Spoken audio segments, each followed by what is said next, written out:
Welcome everyone to the NoDQ.com live recap of AEW Dynamite. Winter is Coming special from Atlanta, Georgia. Shout out to everybody watching this, whether it's live or on demand. Let's get to Dynamite. This was like a mini pay-per-view from AEW. We opened up the show with the match to crown the first women's tag team champions.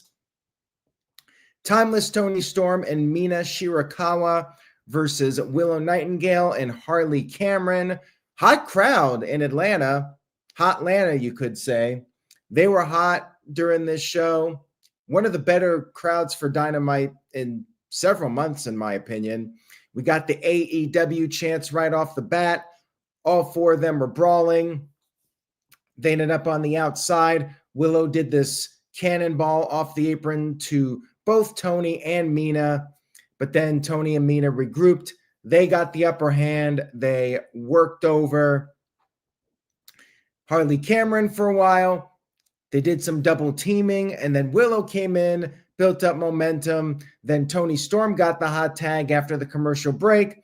She went for the crossface chicken wing on Harley, but Willow made the save.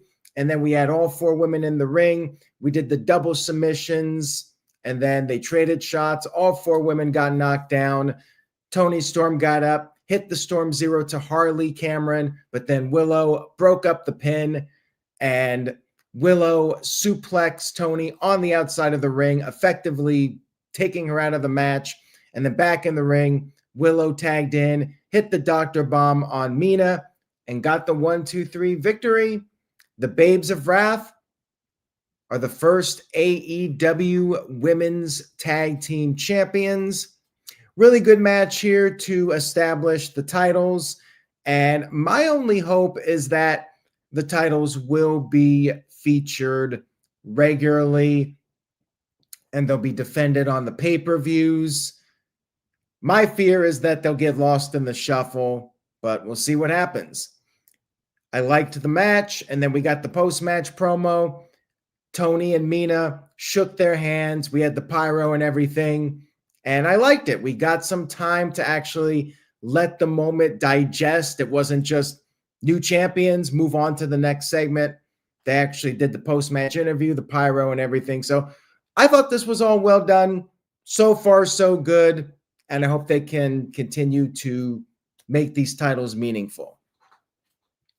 Shout out to Caleb Jacobs, who sent in a $2.46 super chat. He says, I thought it was a great show. So Caleb Jacobs really enjoyed Dynamite this week. Let me know in the chat room what you liked, what you didn't like about the show. Also, I wanted to add, I agree with Jerry. I'm happy for Harley Cameron. She's finally in a nice position here. I figured Toni and Mina were going to win the titles since Toni Storm dropped the women's world title.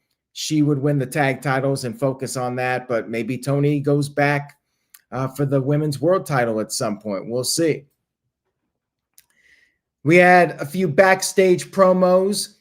We had Samoa Joe hyping up his world title match with Eddie Kingston. We also had a Jon Moxley promo with the Death Riders. They're bad guys, but they're the hardest working guys and the hungriest guys in wrestling. Something a heel faction would absolutely say, right? We had a Continental Classic match.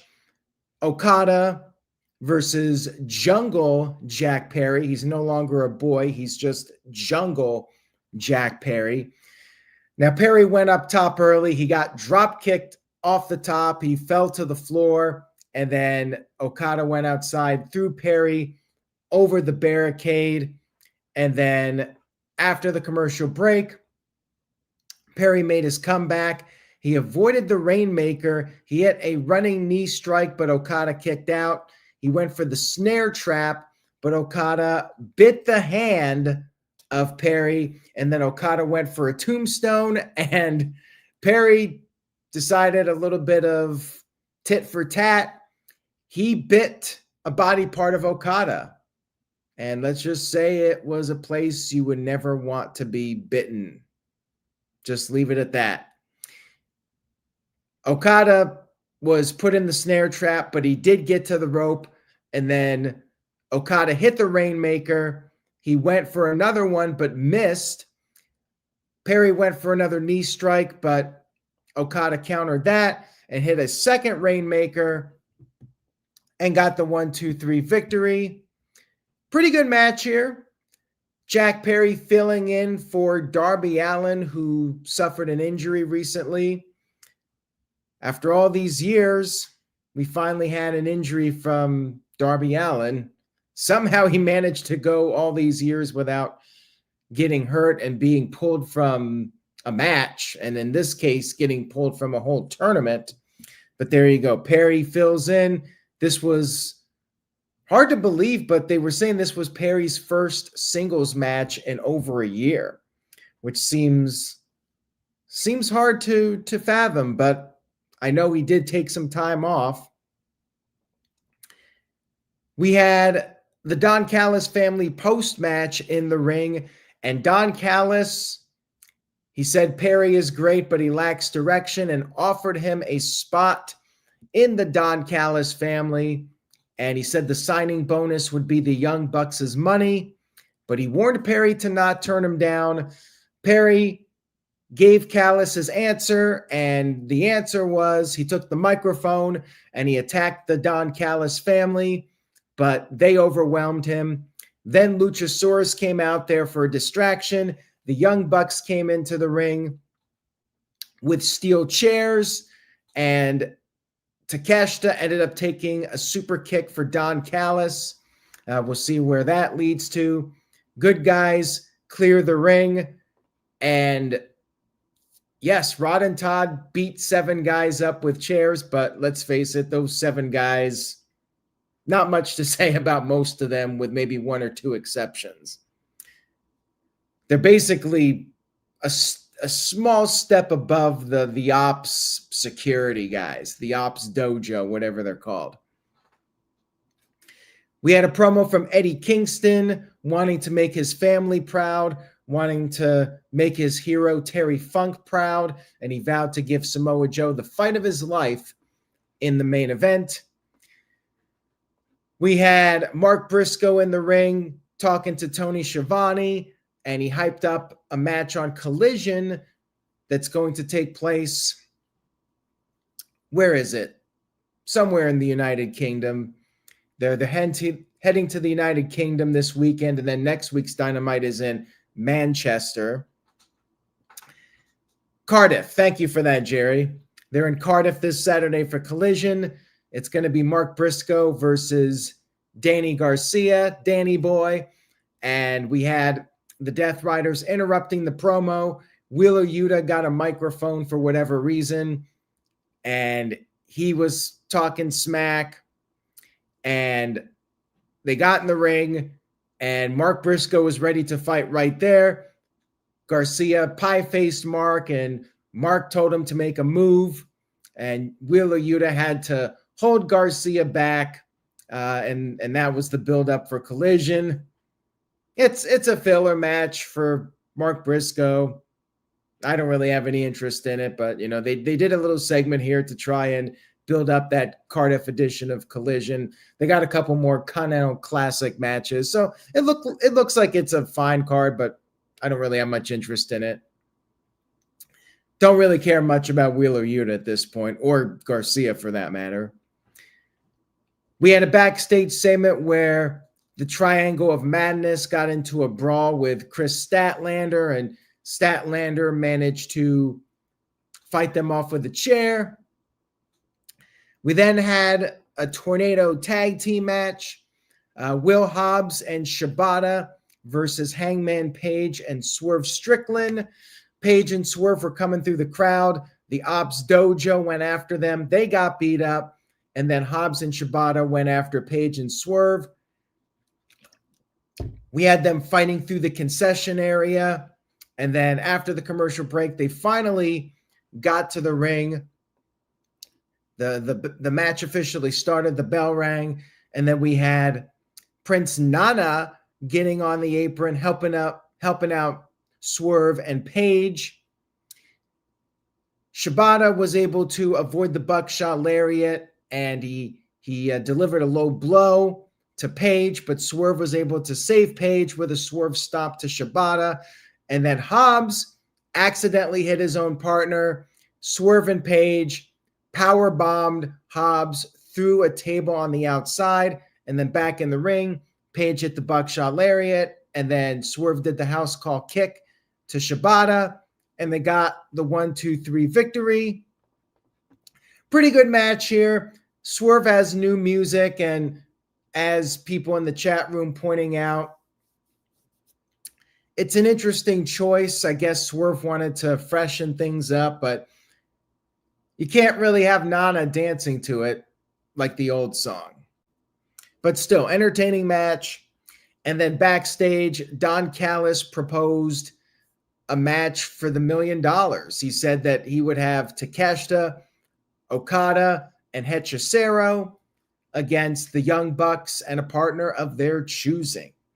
And we'll skip ahead. Later on, the Bucks went backstage and talked to Kenny Omega. They brought up the money, but Omega said it's not about the money for him. He just wants to get his hands on the Don Callis family, and he did, in fact, agree to the match. So, yes, can the Bucks coexist with Kenny Omega? And are we finally getting the Okada and Takeshita split that they've been teasing now for months? And I feel like they really got to pull the trigger on this one. And yes, another $1 million match. I know everybody's favorite, taking place next week in Manchester. We also have a tag team title match. Stokely Hathaway hyped up FTR, defending the tag team titles against the Bang Bang Gang.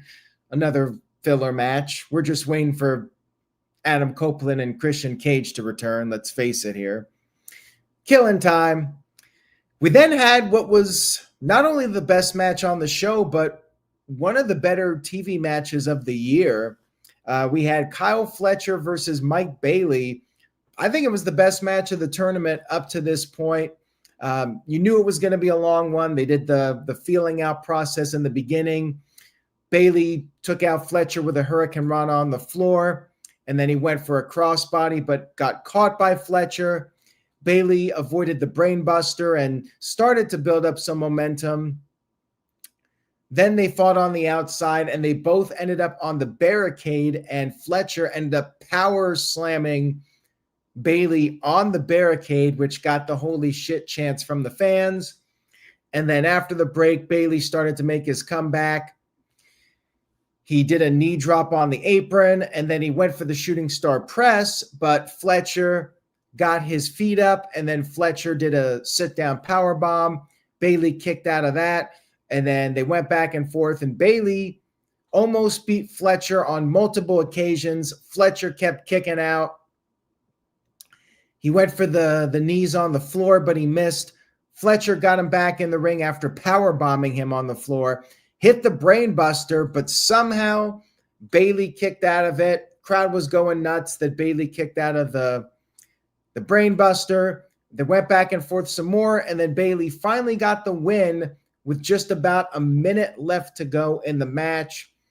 It was a great moment for Bailey, but of course, my question is, what's the follow-up? Does Bailey truly get elevated from this? I don't see him winning the tournament, but it was a nice moment for him, and time will tell if he can capitalize on the big win over Fletcher. Fletcher was completely stunned, but at the end of the day, wouldn't shock me if Fletcher ends up winning the whole thing. I mean, you would have to think it's either Fletcher or Okada that wins this tournament, but we'll see what happens. We had Page backstage saying that he wanted a rematch for the world title at World's End against the winner of Samoa Joe versus Eddie, which we'll get to in a minute. Shout out to Dave Scheffler, who sent in a $2 super chat. Thank you for the super chat, Dave. He says, all the near falls made it look like a draw. Yeah, I was wondering if they were going to go the draw route, but I'm glad they didn't. as you guys know that have followed my channel for years, you know, I'm not the biggest fan of the draws. You could do it every once in a while, but generally speaking, I don't really like them. So I'm glad we got a clear-cut winner in this one, and, you know, give Bailey a little bit of a push here. I think he deserves it. See where he can go with it. Main event, Samoa Joe versus Eddie Kingston for the World Championship. Pretty good match here, but to be honest, I really wasn't that invested in it just because of the fact that I didn't think there was any chance in hell of Eddie Kingston winning this one. This definitely felt like a filler match for Joe. Joe largely controlled the match, but Eddie, tough as nails, kept fighting. He chopped Joe a bunch of times, gave him an exploder suplex, but then Joe regained the upper hand, and he applied the STF and then did the John Cena salute. So that was cool. Samoa Joe doing a little tribute to John Cena. For those of you that don't know, when Samoa Joe was breaking into the business, he was in UPW in California, which was also where John Cena got his start. Cena and Samoa Joe, there's even footage on YouTube of those guys in UPW when they were both breaking into the business.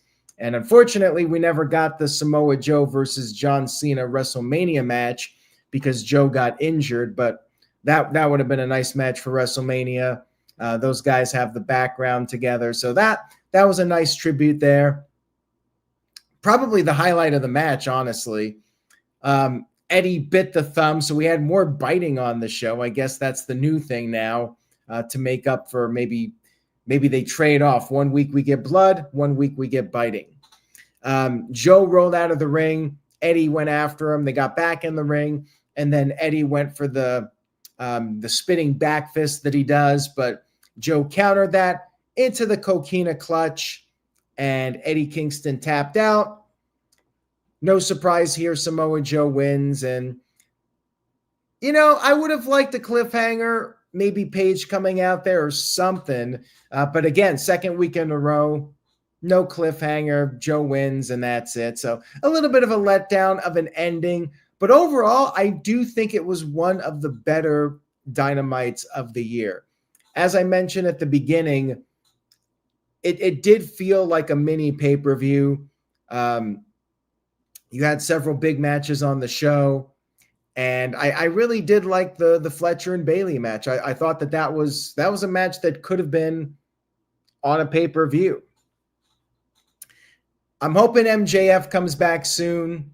Maybe he'll be back for the Dynamite Diamond Ring match. We'll see. I mean, that's his baby right there. I am going up to an 8 for Dynamite. I think this was a really good show, one of their better efforts of the year, and the crowd was hot for the show. Like the last several weeks, the crowds were not on par. You know, you go back to the peak years of AEW, and you had some really enthusiastic crowds for those first several years. Like that was almost a guarantee. And then somewhere around 2004, they started to become quieter. But this was like an older AEW crowd. They were hot for the action, and it did feel like a mini pay-per-view. So one of the better shows, and next week they're in Manchester. So hopefully they keep the momentum going. We got that Dynamite Diamond match. We got some other stuff, tag team title match coming up. We got that 6-man $1 million match. But, you know, next week could be a pretty good show. Hopefully they build up some momentum as the year wraps up, and we do have World's End coming up. I'm waiting for MJF's return. Hopefully that's within the next couple of weeks. Did I say 2004? Obviously, I meant 2024. 8 out of 10. Really good Dynamite. Among the best Dynamites of the year. So there you go. Thank you guys for watching. I hope you enjoyed the stream. If you did, give this video a thumbs up. I appreciate the viewership and support. And Tony Khan loved Dynamite. He says it was one of his favorite AEW TV shows of the year, but it does feel like he says that every week. It was. To his credit, it was one of the best AEW TV shows of the year. Thank you guys again. Stay tuned. John Cena's retirement coming up. NoDQ.com will have live coverage and all the news leading up to it. So stay tuned to NoDQ.com. Say yes to NoDQ, and I will see you all next time.